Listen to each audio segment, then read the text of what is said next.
नमस्कार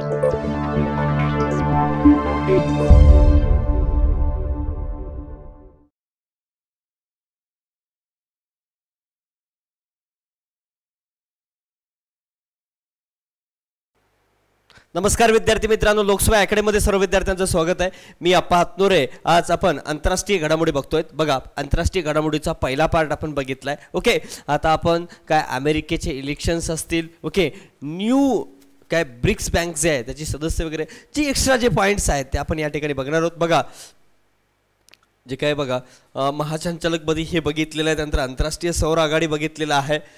बघे, आंतरराष्ट्रीय सौर आघाडीमध्ये काय रे टोटल कर्कवृत्त आणि मकरवृत्त याच्यामधल्या सगळ्या देशांना सदस्यत्व बनवायचे. अशा याच्यामध्ये 122 सदस्य देश आहेत सगळे मिळून. ओके, 122 सदस्य देश आहेत. त्यापैकी जवळजवळ किती 100 देशांनी काहीतरी सदस्यत्व स्वीकारलेलं आहे. बघा, 100 देशांनी, हां 101 देशांनी आता. ओके, तेव्हा 100 देश होती, आता +1 हा USA ॲड झाला. असे 101 देशांनी आता सदस्यत्व स्वीकारलेलं आहे. पूर्वी काय म्हणजे टोटल 122 आहेत. यामध्ये कर्कवृत्त आणि मकरवृत्ताच्या सगळ्यांना बनवायचे, पण 100 देशांनी झाले. बघा, शेर बहादूर देवबा नेपाळ हे बघितलं आपण. जर्मनीच्या चान्सलर ओलाफ शोल्झ यांचंही बघितलेलं आहे. ओके, अमेरिका निवडणुका आता बघणार आहोत. ओके, आणि इंडिया 6वा मानवाधिकार परिषद ते बघणार आहोत. न्यू इंडिया डेव्हलपमेंट वगैरे हे आता बघणार आहोत. ओके, हे महत्त्वाचं जे आहे. ओके, बघा आता अमेरिकेची निवडणूक 2020 याच्यावर प्रश्न येऊ शकतो. ओके, तर बघा कधी निवडणूक 3 नोव्हेंबर 2020ला, म्हणजे याचा अर्थ 21 मध्ये झाल्यासारखं झाले कार्यक्रम. ओके, तर बघा उमेदवार डोनाल्ड ट्रम्प. इथं काय रे जास्त आपल्यासारखं लय पक्ष कार्यक्रम नसतो. ओके, बघा उमेदवार डोनाल्ड ट्रम्प रिपब्लिकन पक्ष विरुद्ध जो बायडेन हा डेमोक्रेटिक पक्ष आहे. डेमोक्रेटिक पक्ष आणि रिपब्लिकन पक्ष. ओके, आणि जर रिपब्लिकन पक्ष जो आहे तो 1854 मध्ये स्थापन झालेला आहे आणि डेमोक्रेटिक पक्ष जो आहे तो 1828 मध्ये स्थापन झालेला आहे. म्हणजे डेमोक्रेटिक पक्ष हा जुना आहे, लक्षात ठेवा, ॲज कम्पेअर टू रिपब्लिक पक्ष. बघा, याचं चिन्ह गाढव आहे डेमोक्रेटिकचं. ओके, आणि याचं हत्ती आहे रिपब्लिक पक्षाचं. काय रिपब्लिक पक्षाचं हत्ती आहे. ओके, डोनाल्ड ट्रम्प हत्ती आहे आणि काय लक्षात ठेवा. आणि जो बायडन यांचं काय गाढव डेमोक्रेटिक पार्टी आहे. आवृत्ती ही अमेरिकी राष्ट्राध्यक्षपदासाठी 59वी निवडणूक होती. कितवी रे? अमेरिकेची 59वी निवडणूक होती. जर जुनं म्हणलं तुम्हाला लक्षात ठेवा, डोनाल्ड ट्रम्प हे रिपब्लिकन पक्ष आणि जो बायडन हे डेमोक्रेटिक पक्ष, आणि ही 59वी निवडणूक आहे. आणि डेमोक्रेटिक पक्ष हा 1828चा आहे. त्याचं चिन्ह गाढव आहे आणि डाव्या विचारसरणीचे आहेत, उदार विचारसरणीचे आहेत. आणि हे उजव्या विचारसरणीचा आहे कुठला? रिपब्लिकन पक्ष. हे कळलं का? ओके, मग आता याच्यावर महत्त्वाचं आहे 59वी निवडणूक आहे, लक्षात ठेवा. आणि पक्ष जे आहे बघा, बाकी इतर पार्टी लिबरलिटिक पार्टी आहे, ग्रीन पार्टी आहे, कॉन्स्टिट्यूशन पार्टी आहे, अमेरिकन इलेक्ट पार्टी, पण जनरली काय या 2 पार्ट्यांचंच मात्र काय सत्तेमध्ये हे होतं. रिपब्लिकन पक्ष असेल, डेमोक्रेटिक पक्ष असेल. ओके, आलटून पालटून सत्ता येत असते. असो, अमेरिकन राष्ट्राध्यक्षपदाच्या अटी काय, म्हणजे अमेरिकेचे निवडणूक जे राष्ट्राध्यक्षपदासाठी निवडणूक लढू इच्छितो त्याच्या अटी काय आहेत. तर बघा, किमान त्याचं वय 35 वर्ष पाहिजे. किती पाहिजे रे? 35 वर्ष पाहिजे. 35 इयर्स. किती? 35 इयर. जसं आपल्या राष्ट्रपतीचं आहे तसंच इकडे देखील 35 वर्षाचं आहे. ओके, आणि नागरिक जन्माने अमेरिकी पाहिजे. आपल्या भारतामध्ये असं नाही. नागरिक असणं हे आहे, पण ते जन्मानं असलं काय नसलं काय त्याचं काही नाही. भारतात राष्ट्रपती पदासाठी फक्त नागरिक असावा अशी अट आहे, बाकी काही नाही. तो जन्मानं असो कशा नाही असो, पण जन्मानं अमेरिकी असावा असं अमेरिकेमध्ये आहे. आणि अमेरिकेत त्यांचं किमान 14 वर्षाचं वास्तव्य असणं गरजेचं आहे. ओके, नुसता जन्माने अमेरिकी असून फायदा नाही, तर त्याने किमान तिथं 14 वर्ष वास्तव्य केलेलं असलं पाहिजे. कुठं? अमेरिकेमध्ये. तरच त्याला अमेरिकेची निवडणूक लढवता येते, नाहीतर अन्यथा लढवता येत नाही. काय, एकतर 35 वर्ष वय पाहिजे, नाहीतर जन्मानं अमेरिकी पाहिजे, नाहीतर काय अमेरिकेत त्याचं किमान 14 वर्षाचं वास्तव्य असणं गरजेचं आहे. तिन्ही गोष्टी असल्या पाहिजे. ओके, त्यानंतर बघा 2020च्या राष्ट्राध्यक्षपदाच्या निवडणुकीचा निकाल. जो बायडेन हे अमेरिकेचे 46वे राष्ट्राध्यक्ष ठरले आहेत. कितवे? 46वे. लक्षात ठेवा, 46वे. 46वे आणि 59वी निवडणूक आहे. 59वी निवडणूक. इलेक्शन कितवं आहे रे? इलेक्शन 59व. आणि 46व जो बायडेन यांचं 46वे राष्ट्राध्यक्ष ठरलेले आहेत. ओके, अमेरिकेचे सरन्यायाधीश काय जॉन रॉबर्ट्स यांनी जो बायडेन यांना राष्ट्राध्यक्षपदाची शपथ दिली. ही महत्त्वाचं नाही. 46वे राष्ट्राध्यक्ष ठरले आहेत कोण? Joe Biden. हे कुठल्या पक्षाचे आहेत? Democratic party. ओके, तर बघा 49व्या उपाध्यक्ष म्हणून कमला हॅरिस यांनी शपथ घेतली. बघा 49वी कोण आहे रे? उपाध्यक्ष 49वी आणि अध्यक्ष 46वी. हे मात्र लक्षात ठेवा. याच्यावर मात्र काय वाक्य टाकून काय करतात, 45वी म्हणतात, इथे काय 48वी म्हणतात. कमला हॅरिस मात्र यांच्यावर प्रश्न येऊ शकतो यावर्षी. का? तर कमला हॅरिस या पहिल्या महिला काय उपाध्यक्ष आहेत. ओके, तर बघा आता 1992 नंतर जॉर्ज H.W. बुश, बघा 1992 पासून जो पक्ष येतो तो 2 वेळेस किमान, म्हणजे एका अध्यक्षाला राष्ट्राध्यक्षाला किमान 2 वेळेसच पद सांभाळता येते. पद म्हणजे काय, उपभोगता येते, त्याच्यावर उपभोगता येत नाही. पण 1992 पासून जॉर्ज H.W. बुश पासून जे पक्ष सत्तेवर येतात ना ते 2 वेळेस आलेले आहे किमान. ओके, डोनाल्ड ट्रम्प हे असे पहिलेच राष्ट्राध्यक्ष आहेत की जे दुसऱ्यांदा जिंकू शकले नाहीत. ओके, अमेरिकेच्या सर्वोच्च न्यायालयाच्या लॅटिन वंशीय न्यायमूर्ती सोनिया रोटोमेयर यांनी कमला हॅरिस यांना कोण दिले रे? सानिया सोटोमेयर यांनी दिले. आणि सरन्यायाधीश जॉर्ज रॉबर्ट्स यांनी मात्र जो बायडेन यांना दिलाय. पण जो बायडेन बद्दल काय लक्षात ठेवाल, ते 46वे राष्ट्राध्यक्ष ठरले आहेत आणि कमला हॅरिस या 49व्या उपाध्यक्ष ठरले आहेत. ओके, जो बायडेन यांचं भाषण कोणी लिहून दिले? भारतीय. त्याचा प्रश्न येऊ शकतो. बघा जो बायडेन जे राष्ट्राध्यक्ष आहेत 46वे, त्यांनी जे काय अध्यक्ष निवडीचं जे भाषण केलेलं आहे पहिलं, ते भाषण कोणी लिहून दिले? बघा भारतीय वंशाचे सहाय्यक विनय रेड्डी. रेड्डी म्हणलं की आंध्र प्रदेशमध्ये तेलंगणामध्ये आहेत. बघा कुठे आहेत रे मग विनय रेड्डी? कुठले आहेत? मूळचे तेलंगणाचे आहेत. आणि यांनी जो बायडेन यांना मात्र काय लिहून दिले? भाषण लिहून दिलेलं आहे. काय भाषण? त्यांनी भाषण लिहून दिले, वाचून काढले. गड. म्हणजे बघा आपली किती हुशार आहेत लोक. आपण फक्त MPSCला घाबरतो, तर ही लोक बघा आलं लक्षात काय केलेले आहेत की भाषण आपलीच लोक आहेत ही. ओके, तर बघा अमेरिकेचे अध्यक्ष म्हणून कामकाजाच्या पहिल्याच दिवशी जो बायडेन यांनी 15 कार्यकारी आदेशावर स्वाक्षरी केली आहे. बघा यांनी काय काय कामं केले बघा. हवामान बदलाबाबतच्या पॅरिस करारात पुन्हा सहभागी होणं, जागतिक आरोग्य संघटनेतून अमेरिकेची महागार थांबविणं, मुस्लिमांना केले प्रवासबंदी रद्द करणं आणि मेक्सिको सीमेवरील भिंतीचं बांधकाम तात्काळ थांबवणं यासारख्या काय बऱ्याच त्यांनी काय आदेशामध्ये काय त्यांचा समावेश केलेला आहे. पहिल्या आदेशाने त्यांनी अमेरिकी लोकांना 100 दिवस मूकपट्टी घालण्याचं आवाहन केलं होतं. ठीक आहे, अमेरिकेची अध्यक्षीय लोकशाही आहे असो, पण हे महत्त्वाचं आहे का रे की त्यांना जे काय भाषण लिहून दिलेलं आहे ते विनय रेड्डी यांनी लिहून दिलेलं आहे. ओके, आणि ते तेलंगणाचे आहेत, हे महत्त्वाचं आहे. ओके, निवडणुकीतील विजयी भारतीय कोण कोण आहेत बघा. कनिष्ठ सभागृहात भारतीय वंशाच्या डॉक्टर एमी बेरा, प्रमिला जयपाल आणि रो खन्ना आणि काय रे राजा कृष्णमूर्ती, हे चारही उमेदवार पुन्हा निवडून आलेले आहेत. चौघेही डेमोक्रेटिक पक्षाचे आहेत. किती? चौघेही डेमोक्रेटिक पक्षाचे आहेत. ओके, रिपब्लिकन पक्षाचे नीरो अँटनी हे ओहायोतून सिनेटसाठी विजयी झालेले पहिले भारतीय वंशाचे उमेदवार आहेत.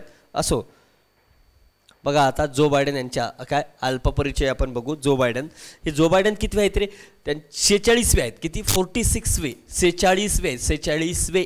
46वे राष्ट्राध्यक्ष जो बायडेन. ओके, कोणत्या पार्टीचे आहेत रे? पार्टी माहीत पाहिजे, डेमोक्रेटिक पार्टी. ओके, बघा शिक्षण यांचं नुसतं BA झालेलं आहे. काय BA झालेलं आहे, पण BA बघा डेलवेअर विद्यापीठ 1965, नंतर LLB झाली काय सायरकस युनिव्हर्सिटी लॉ स्कूल. ओके, आणि सिनेट सदस्य 29व्या वर्षी झालेत ते.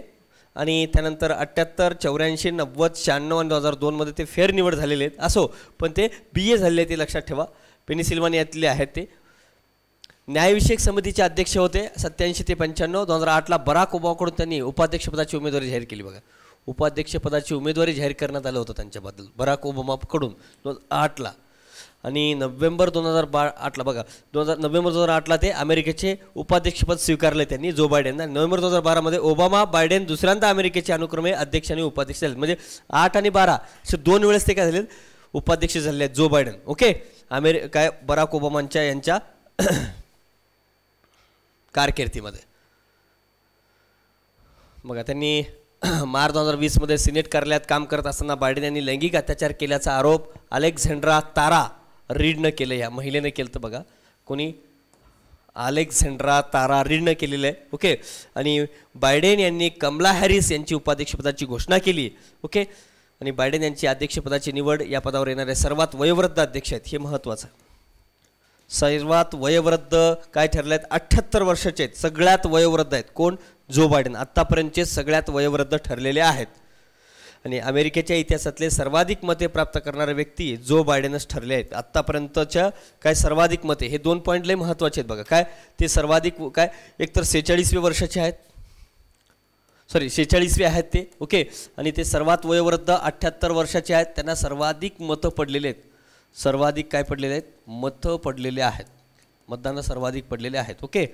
आणि तिसरी गोष्ट ती काय, त्यांनी मात्र 2008 असेल 2012 असेल ते काय बराक ओबामाच्या याच्यामध्ये काय अध्यक्ष कालावधीमध्ये उपाध्यक्ष होते, ओके, डेमोक्रेटिक पार्टीचे आहेत.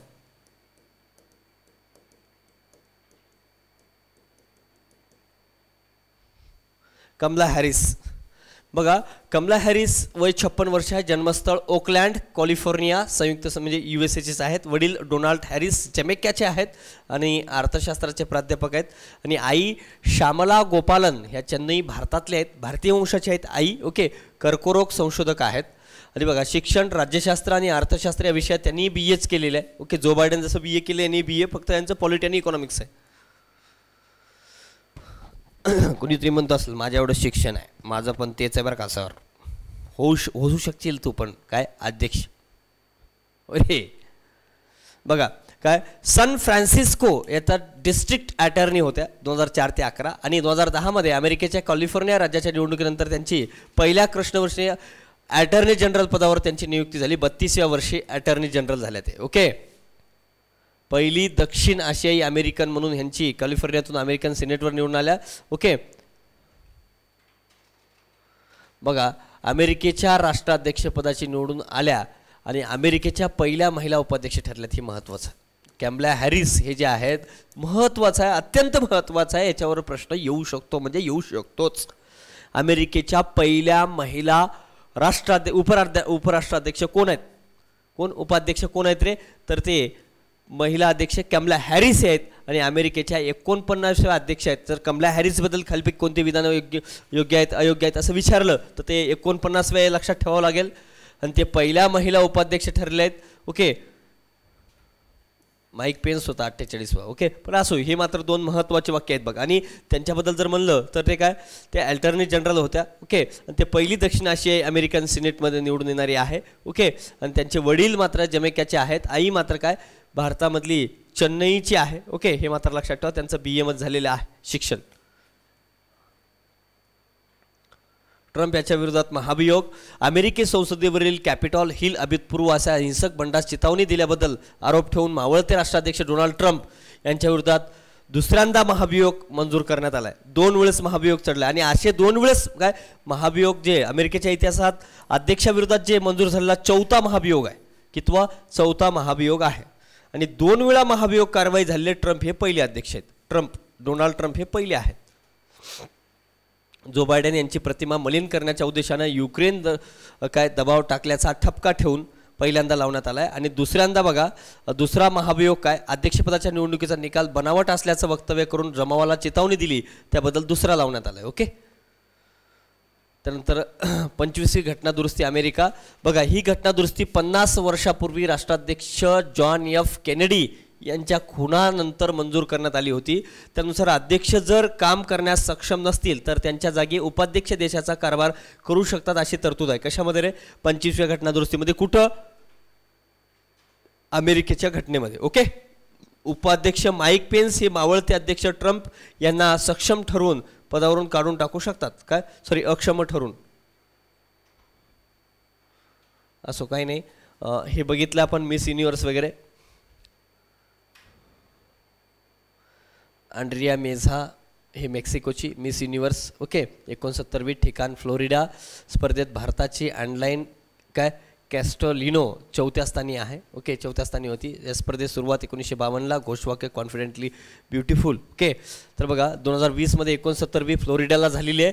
आणि अँड्रिया मेझा मेक्सिकोची ही विजेती झालेली आहे, ओके. आणि ॲटलांटा 68वी झोजिबिनी, ओके, दक्षिण आफ्रिका, दॅट्स इट. आणि मिस युनिव्हर्स सुस्मिता सेन, लारा दत्त वगैरे झाले आहेत. असो काय एवढं मिस वर्ल्ड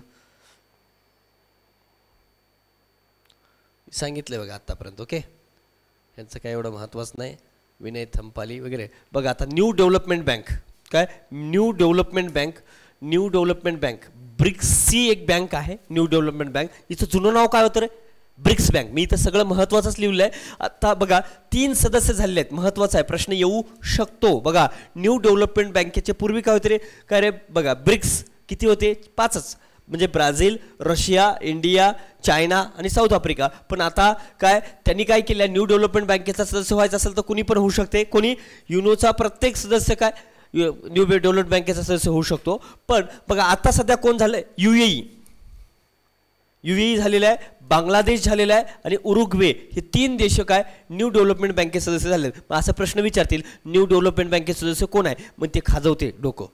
आईला सर सांगितलं होतं बरं का, बांगलादेश म्हणलंय पण त्या आईला मला काय आठवत नाही बरं का. ब्रिक्सचे कसे काय होऊ शकतात रे ब्रिक्सच्या बाहेर?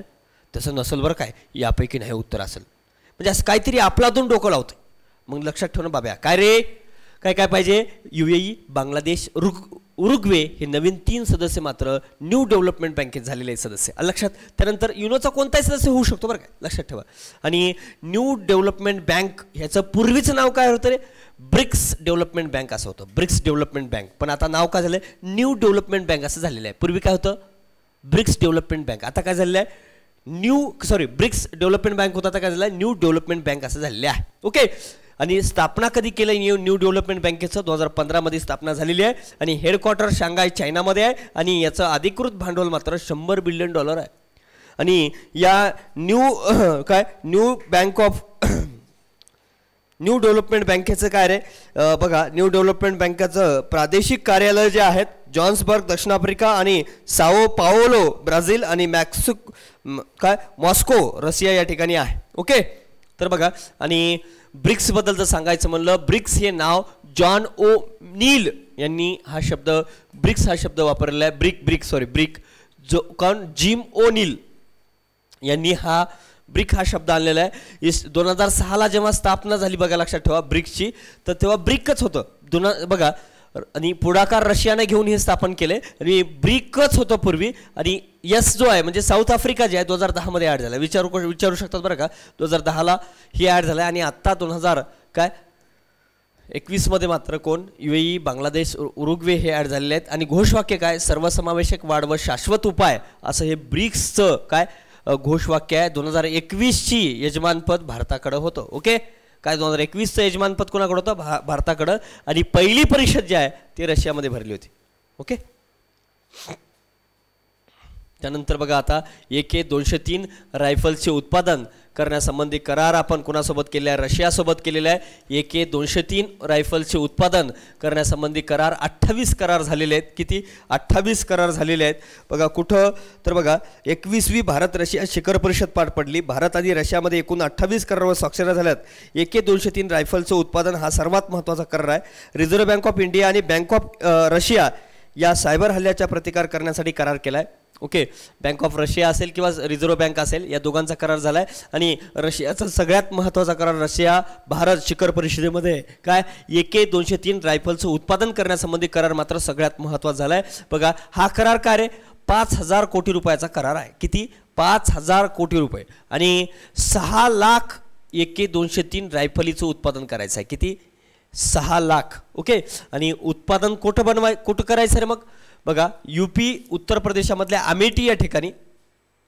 मग फॅक्टरी कोणती? इंडो रशियन ऑर्डनन्स फॅक्टरी, या फॅक्टरीमध्ये हे उत्पादन करायचं आहे. कोणतं? 5,000 कोटीचा आहे.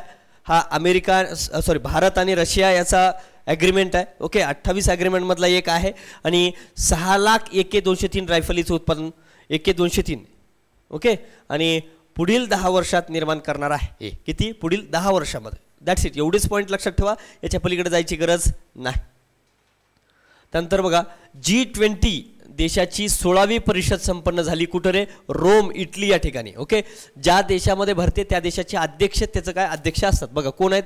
Maria Draghi. हे काय रोम इटलीचे काय अध्यक्ष मात्र G20चे अध्यक्ष झालेले आहेत. आणि मोठो काय होता रे? लोक, ग्रह आणि समृद्धी हे मात्र G20ची काय मोठो होता किंवा थीम होती. नेतृत्व इंडियाचं म्हणजे भारताचं नेतृत्व कोणी केलं आहे? नरेंद्र मोदीजीनं केलेलं आहे. आणि भारताचा शेर्पा म्हणून पियुष गोयल यांची काय नेमणूक करण्यात आलेली आहे. आणि बघा 2025 पर्यंत विकसित देश $100 बिलियन प्रदान करतील. कशासाठी? या हवामान बदला संबंधित काय किती 2025 पर्यंत विकसित देशांची गट आहे सगळा 2020 कार्य G20चं. ओके, तर विकसित देश किती $100 बिलियन प्रदान करतील 2025 पर्यंत. बघा पहिली परिषद G20ची अमेरिकेमध्ये वॉशिंग्टन या ठिकाणी भरली. आत्ता 16वी परिषद कुठं भरली रे? 16वी परिषद 2021 मध्ये कुठं भरलेली आहे? रोम, इटली या ठिकाणी. आणि 17वी परिषद 2022ला इंडोनेशिया या ठिकाणी भरणार आहे. आणि सगळ्यात महत्त्वाचा 18वी परिषद लक्षात ठेवा. 18वी परिषद जी आहे इंडियामध्ये 2023 मध्ये भरणार आहे. बघा 2023 मध्ये का रे? बघा याची 2023 मध्ये काय कितवी परिषद? 18वी परिषद जी आहे 18वी परिषद मात्र इंडियामध्ये भरण्यासारखं आहे. ओके, आणि ग्रुप 20 नेशन्स असं जी म्हणजे काय ग्रुप ऑफ 20 नेशन्स असं आहे. आणि याची स्थापना 26 सप्टेंबर 1999 झाली. कधी रे? 26 सप्टेंबर 1999ला झालेली आहे. आणि 19 देश plus European union. Okay, EU. आणि हेडक्वार्टर कोणारे? नाहीच याला हेडक्वार्टरच नाही. कोणाला? G20 नेशन्सला हेडक्वार्टर दिलेलं नाही. बघा हे G20 देशामधलं जागतिक GDP पैकी 90% वाटा यांचा आहे. बघा विचार करा मित्रांनो, या G20 फक्त 20 म्हणजे 20 देशाचं काय किती वाटा आहे जागतिक GDP मध्ये? 90%. आणि व्यापारामध्ये 80%, पॉप्युलेशनमध्ये काय रे 2/3 म्हणजे 66%, आणि क्षेत्रामध्ये 50%, काय क्षेत्रफळामध्ये 50% या G20 देशाचा वाटा आहे. विचार करा, म्हणजे जगाच्या GDP मध्ये 90% वाटा नुसत्या 20 देशाचा आहे. आणि पॉप्युलेशनमध्ये देखील 2/3 आहे. हे 2/3 बरं का लक्षात ठेवा, हे 2/3 आहे. ओके, आणि क्षेत्रफळामध्ये देखील 1/3 आहे. आणि व्यापारात देखील 80% वाटा आहे. लक्षात ठेवा, G20 देशाची 16वी परिषद कुठं? रोम, इटली या ठिकाणी पार पडलेली आहे. ओके, शेर्पा पियुष गोयल आणि नेतृत्व कोणी केलं आहे? मोदीजीनं केलं आहे. लक्षात ठेवा. ओके, त्यानंतर बिमल पटेल. आता बिमल पटेल यांची काय म्हणून निवड झाली आहे? बघा बिमल पटेल ही आंतरराष्ट्रीय विधी आयोगावर सदस्य म्हणून नेमणूक झाली. आंतरराष्ट्रीय विधी आयोगावर सदस्य म्हणून निवड झालेली आहे. निवड आशिया प्रशांत समुद्राच्या गटातून निवड झाली. कोणातून? आशिया प्रशांत समुद्राच्या गटातून बिमल पटेल यांची निवड झालेली आहे. त्यांना 192 पैकी 163 मतं मिळाली. त्याच्यावर प्रश्न येऊ शकतो बरं का. बिमल पटेल हे ज्यांची काय विधी आयोगाच्या ह्याच्यामध्ये निवड झालेली आहे, त्यांना काय 192 पैकी 160 पडले, 120 पडले, असे काहीतरी चुकीचं देऊन विचारतात. 163 मतं मिळाली आहेत. बघा लक्षात ठेवा. गैबान्या 163. ओके, कार्यकाळ 5 वर्ष, 1 जानेवारी 2023 पासून पुढं 5 वर्ष. ओके, तर बघा मग बरीच पोरं म्हणतात सर तुम्ही काय पण म्हणता राहो. बघा काहीतरी मित्रांनो बोलल्याशिवाय जमत नाही, बोललं पाहिजे माणसानी. ओके, तुम्ही माझे एकदम जवळचे मित्र आहेत सर्वजण, म्हणून मी बोलत असतो, हक्कानी बोलतो. ओके, तुम्ही मला डायरेक्ट काही बोलू शकता. ओके, तुम्ही माझा सर्वजण काय मी एकदम तुम्हाला भाऊ बहीण यासारखं मानतो, मित्रासारखं मानतो मित्रांनो. त्यामुळं मी डिरेक्टली फ्रेंडली बोलतो. कुठल्याही विद्यार्थ्यांना कधीही माझ्याबद्दल राग बांधू नये. आणि कुणालाही वाईट वाटलं तर मी कधीही, तुम्ही कुठल्याही विद्यार्थ्यांनी म्हणलात तर मी तुमचे हात जोडून माफी मागतो. म्हणजे वाईट वाटण्यासारखं काहीही नाही. सहज मी असं कुठल्याही विद्यार्थ्याला बोलण्याचा माझा कुठलाही उद्देश नसतो.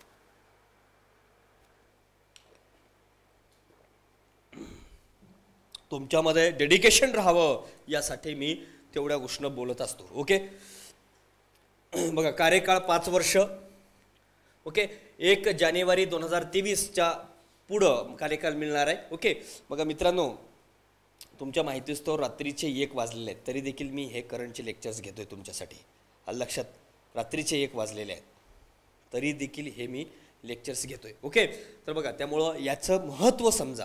कारण मी काय परीक्षेच्या तारखेनंतर, कारण 26 फेब्रुवारीनंतर मी घेतलो त्याला महत्त्व राहणार नाही. त्याच्या अगोदर काय करेल हे जास्तीत जास्त महत्त्व आहे, म्हणून मी हे सगळे लेक्चर्स घेतोय. ओके, तर बघा बघा आता बिमल पटेल यांचं काय महत्त्वाचं बघा. बिमल पटेल हे आंतरराष्ट्रीय विधी आयोगावर सदस्य झालेले आहेत. त्यांना किती मतं पडले तरी 192 पैकी 163 मतं मिळाले आहेत. कार्यकाळ त्यांना 5 वर्षाचा मिळणार आहे. आणि बघा आता इंटरनॅशनल लॉ कमिशन जे आहे ते स्थापना 1947ला झालेले आहे युनो अंडर. ओके, आणि हेडक्वार्टर याचा जिनिया स्वित्झर्लंड या ठिकाणी आहे. मेंबर किती आहेत याच्यात? 34, केवळ 34 मेंबर. ओके, पण निवड कशातून केलं जातं रे? युनोच्या सदस्यामधून 192 पैकीच. ओके, आणि सदस्य निवड 5 वर्षासाठी असते. ओके, कार्य काय रे, आंतरराष्ट्रीय जे कायदे आहेत किंवा संधी आहेत त्यांचं काय संरक्षण वगैरे करणं. ओके, आता मग बिमल पटेल बद्दल जर सांगायचं म्हणलं तर 2008 ते 2019 हे गुजरातमधील राष्ट्रीय विधी विद्यापीठाचे संचालक होते, राष्ट्रीय विधी विद्यापीठाचे संचालक. आणि जानेवारी 2020 मध्ये ते राष्ट्रीय रक्षा विद्यापीठाचे कुलगुरू म्हणूनही त्यांनी काम पाहिलेलं आहे. बघा, बिमल पटेल आंतरराष्ट्रीय विधी आयोगाचे सदस्य, निवड आशिया प्रशांत समुद्राच्या गटातून. 192 पैकी 163 मतं त्यांना मिळालेली आहे. कार्यकाळ त्यांचा 5 वर्षाचा आहे. ओके, 1 जानेवारीपासून 2023च्या पुढं. आणि त्यांचं कार्य बघा, आंतरराष्ट्रीय विधी आयोग हे स्थापना 1947 झाले, हेडक्वार्टर जेनिवा, मेंबर 34, सदस्य निवड 5 वर्षासाठी. ओके, आता भारताची 6व्यांदा काय झाले रे, 6व्यांदा संयुक्त राष्ट्र मानवाधिकार परिषदेवर सदस्य म्हणून निवड झालेली आहे. कधी 6व्यांदा बघा, कोणकोणतं, पहिलं बघा, पहिल्यांदा 2006-07, दुसऱ्यांदा 8-10, तिसऱ्यांदा 12 ते 14 काय 15 ते 17 काय चौथ्यांदा, 19 ते 21 5व्यांदा, आणि हे 6वी वेळ होईल. 1 जानेवारी 2022 ते डिसेंबर 2024 असं 3 वर्षाचा कालावधी भेटणार आहे. संयुक्त राष्ट्र मानवाधिकार परिषदेमध्ये निवड झाली तर बघा, सदस्यपदाच्या निवडणुकीत भारताला 193 पैकी 184 मतं मिळालेली आहेत. लक्षात ठेवा, इथले मतं घोळ करू नका. राष्ट्रीय मानवाधिकार परिषदेचा सदस्य होण्यासाठी भारताला 193 पैकी किती मिळले, 184 मतं मिळाली. आणि ह्या बिमल पटेलला 192 पैकी 163 मतं मिळाली. 163 यांना मात्र भारताला 184 मतं मिळालेली आहेत. ओके, तर अशा प्रकारे मित्रांनो आपण आंतरराष्ट्रीय घडामोडी ज्या आहेत तर त्या आंतरराष्ट्रीय घडामोडी टोटली सगळ्या व्यवस्थित रीतीने बघितलेलं आहे. यानंतर आपल्या काय होतील, राष्ट्रीय घडामोडी होतील. पण जे मी घेतलेलं आहे आंतरराष्ट्रीय घडामोडी ते प्रॉपरली करा मित्रांनो, याच्या बाहेर सहसा काही करण्याची गरज पडणार नाही, याची शाश्वती मी देतो. पण थोडंफार काय वन लाईनर असतील तर आंतरराष्ट्रीय बाबतीत मी थोड्याफार बोलतो तुम्हाला. ओके, तर बघा आता काय, गीता गोपीनाथ यांना IMFचे दुसरं सर्वोच्च अधिकारपद मिळाले. काय मिळाले रे, उपव्यवस्थापकीय संचालिका. कोणाला, गीता गोपीनाथ यांना. बघा, दुबई जगातलं पहिलं पेपरलेस सरकार होण्याचा मान मिळाला. कोणाला, दुबईला. ओके, आणि त्यानंतर बघा, हे एक महत्त्वाचं आहे, बिटकॉइन जे माहीत आहे सगळ्यांना, आभासी चलन माहीत आहे का, बिटकॉइन. आणि बिटकॉइन हे राष्ट्रीय चलन म्हणून स्वीकारणारा कोण आहे रे, एल साल्वाडोर हा जगातला पहिला देश आहे. El Salvador.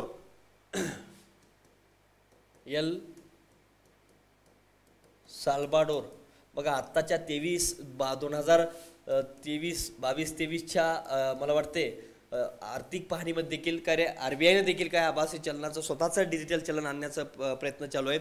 मग अशा वेळेस मात्र काय रे, बिटकॉइन याच्यावर कंट्रोल आणण्याचाही सरकारचं चालू आहे, चर्चेत मुद्दा आहे. म्हणून लक्षात ठेवा, बिटकॉइनला जो आहे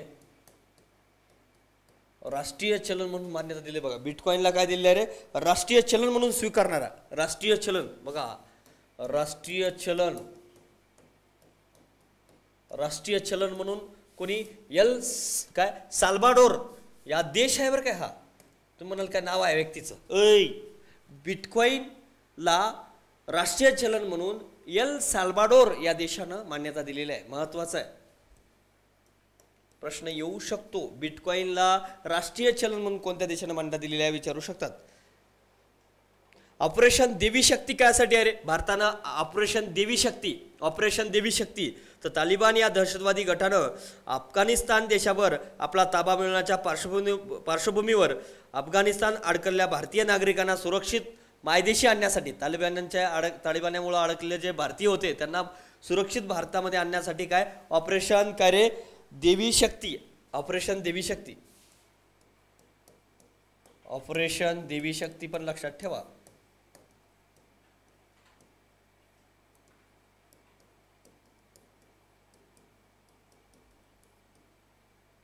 ऑपरेशन देवी शक्ती. ओके, अशा प्रकारे मित्रांनो आपण बघा जवळपास सगळ्या गोष्टी ज्या आहेत काय जागतिक घडामोडीच्या जवळपास सगळ्या गोष्टी या ठिकाणी बघितलेल्या आहेत. जर कुठलाही पॉईंट सहसा आपण सोडलेला नाही आणि यानंतर आपण राष्ट्रीय घडामोडी बघणार आहोत. धन्यवाद मित्रांनो.